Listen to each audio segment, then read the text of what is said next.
Hi there, welcome to my YouTube channel. Thank you for joining me. I've been so excited to get this underway, and now we're here with my first very ever video.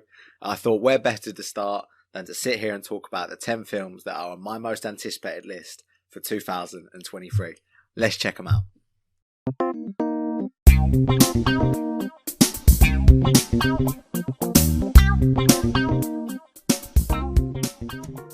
As ever, when putting a most anticipated list together, you have to do it really early on in the year. Because of that, my list is kind of skewed towards sort of wider releases, big studio pictures and comic movies.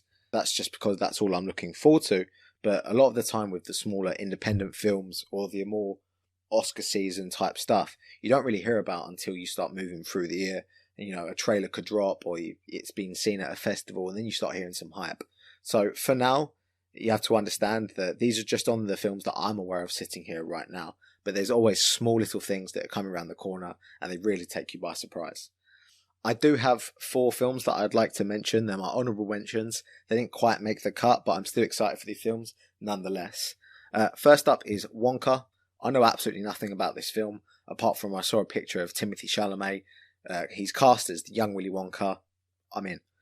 Apart from that, you have the Flash movie. The fact this is coming out, I mean, if your lead star can choke a girl out, can also get arrested and given grooming charges, but you still want to release the film anyway, must be a pretty good film.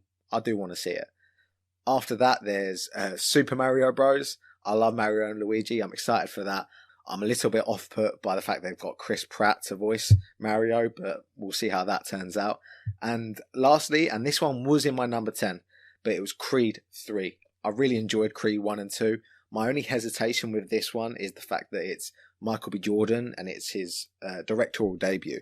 The fact he's never done anything before and then is given the third film in, his own franchise. It's interesting, but it has tempered my excitement for the movie overall slightly.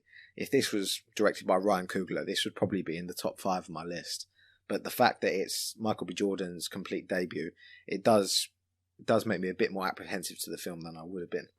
But nonetheless, let's get started. Okay, number 10. Speaking of films that just come out of nowhere to surprise you, I watched the trailer for this morning and it snuck straight into my top 10 list. That is Renfield.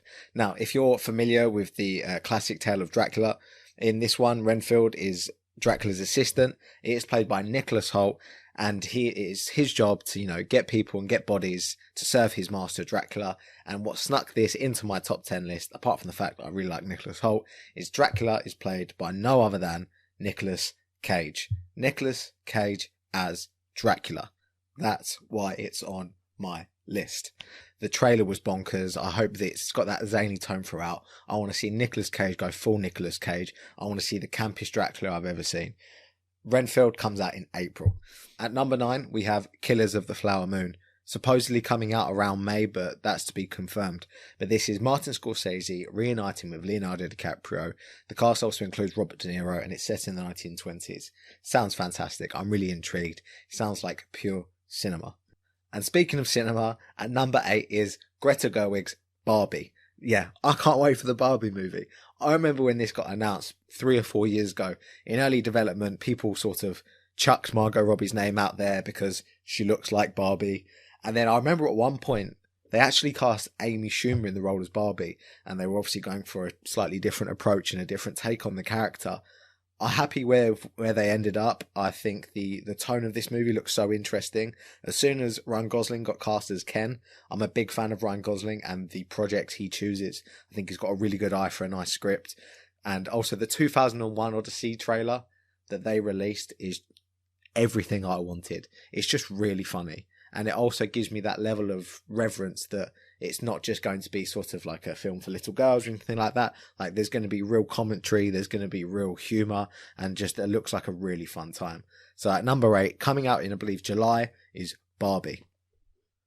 At my number 7, coming out in August, and to be honest that is pretty much the only thing I know about this film, is Teenage Mutant Ninja Turtles Mutant Mayhem. Now, without me knowing much about this film, you can probably see in the background, I've got my turtles up there. I love the Teenage Mutant Ninja Turtles. What got me excited for this, because I have been burned by the last few cinematic releases of Ninja Turtles, but it's the team behind this film. Seth Rogen and Evan Goldberg, who have just got incredible track record in the last few years when it comes to sort of like Invincible, or even just their contributions to The Boys, the TV show on Amazon Prime. They just have a really interesting tone, and they just seem to bring all these characters to life. And that's what I'm excited to see. I saw a report where Seth Rogen said he wanted to focus on the teenage aspect of the Teenage Mutant Ninja Turtles. And that's something that we haven't really seen as much in certainly the Michael Bay films. It's the animated Teenage Mutant Ninja Turtles Mutant Mayhem, and that comes out in August. So carrying on from the comic book theme, at number 6, we have Guardians of the Galaxy Volume 3. Now, the first trailer came out for this, and it looks like it promises a really emotional, heavy tale. We know from just everyone talking about this film behind the scenes, this is the end we're going to see of that particular team.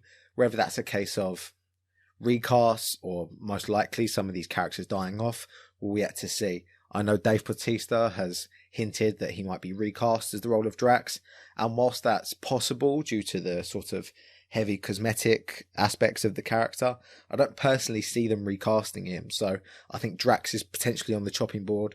I hate to say it, but there's a chance that Rocket Raccoon might not make it out of this movie. And either way, that's what I'm looking to see. James Gunn is a fantastic director. People sort of speak about him and his quality in the comedy writing and the back and forth. But for me, it's the way he balances the comedic writing with really heavy emotional tones. I mean, the original Guardians movie starts off with Peter Quill's mum dying of cancer, and somehow that is one of the most joyous and happy, uplifting films that came out that year. So I'm really curious to see where the balance is for this movie. I am predicting more sort of emotional, heavy hitting beats, but we're excited to see it nonetheless. My number 5, carrying on with the superhero theme, we're going for Spider-Man Across the Spider-Verse. Now, this comes out in June, and I can't wait for it. I loved the first you can't see it, but I've got the Into the Spider-Verse poster right there. I'm not going to move the camera. You're just going to have to take my word for it. But I loved the first Into the Spider-Verse. I love Miles Morales as a character, and I can't wait to see the sequel to this. On top of that, casting Oscar Isaacs as Miguel O'Hara, Spider-Man 2099 as the villain. You've got me sold. At number 4, and a little change of pace here, the only horror entry that made it onto my list is Scream 6. Scream 6 comes out in March. Now, the first original Scream is my favourite horror movie of all time. It might be my favourite horror franchise of all time, because I've loved every single sequel that's come out. And while I really enjoyed Scream 5 or Scream, I definitely feel like that is the last they were able to milk out of that particular storyline. I know some people, some more diehard fans, that there's a bit of backlash that they weren't able to get Neve Campbell to come back. There was some contract disputes or whatever. But the fact that we haven't got Sidney Prescott in this movie, I think will actually be rather liberating for the storytellers. I mean, to think that you don't have to create the killers with sort of like their own vendetta against Sidney Prescott all the time. I think that's okay. Honestly, the fact they're taking it to New York as well makes it exciting. I think regardless of anything else, I think the fact that it's in a different location and they've removed the ties to Sidney Prescott, at least the mystery of the killers should be interesting. And also just expecting a really bloodthirsty film. Now, speaking of bloodthirsty films, I don't think it will quite have the same death toll as this next one on my list. Because at number 3 is Christopher Nolan's Oppenheimer. Yes, that's a death toll joke with Oppenheimer. I'm going to leave it in there anyway. You've got Cillian Murphy playing Dr. J. Robert Oppenheimer, and it depicts his story and his involvement in the creation of the atomic bomb. On top of that, like, this cast is stacked. You've got Cillian Murphy, Robert Downey Jr., Emily Blunt, Gary Oldman, Florence Pugh, Matt Damon. I mean, this film has it all. If you have a set, go to the IMDb and just flick through the cast, because every single name is just really impressive. That, combined with Christopher Nolan, one of my favourite directors, Oppenheimer had to be on my list. That comes out in July. At number 2 is Indiana Jones and the Dial of Destiny. Now, I love Indiana Jones. I love the original trilogy. I remember seeing Kingdom of the Crystal Skull in 2008, so I would have been 9 or 10. And it's the first film that I vividly remember coming out of the cinema, and for the first time looking around going, I don't think that was very good. Despite that, I do still enjoy watching it. For me, it's not really an Indiana Jones film. It just has this old man that's called Indiana Jones in it. But for this one, I'm really excited to get back to the quality and the levels that we hit with the first trilogy. Now, it's not Steven Spielberg, it's James Mangold, but James Mangold is a fantastic director. He created one of my favourite comic book movies in Logan, so I'm really excited to see what he does. Harrison Ford looks really invested. The CGI and the de-aging aspect of it looks really interesting. It looks really well done, so it had to be on my list. At number 2, Indiana Jones, The Dial of Destiny. So, for my number 1 and my most anticipated film for 2023, that is Ant-Man and the Wasp: Quantumania. I cannot wait to see this film. I love Ant-Man, I love his first 2 films, but I'm so excited to see a bigger story and a bigger scope. Peyton Reed, the director, has already come out and say that he didn't want to do a small, palate cleansing film. He wanted an Avengers level film, and I think that's what we're going to get. Not just with the scope of the quantum realm, but with the villain. Kang the Conqueror is finally being introduced. Jonathan Majors, who is one of the biggest up-and-coming actors right now, one of the biggest talents on the planet, he's been cast as Kang the Conqueror, and I can't wait to see it. You could probably see in the background, I'll grab it. I've got my He Who Remains pop toy right here. I was so excited to see him. I was so excited to see him in Loki when he showed up as He Who Remains, and although people criticised this big exposition dump, I was so excited for what it meant for the MCU going forward. I think Kang's going to be the best villain we've seen. I think he'll top Thanos. I think he'll top Voltron. I can't imagine a more physically imposing character, combined with the mental strength and the fact that he's already been proven to be controlling almost everything in the MCU.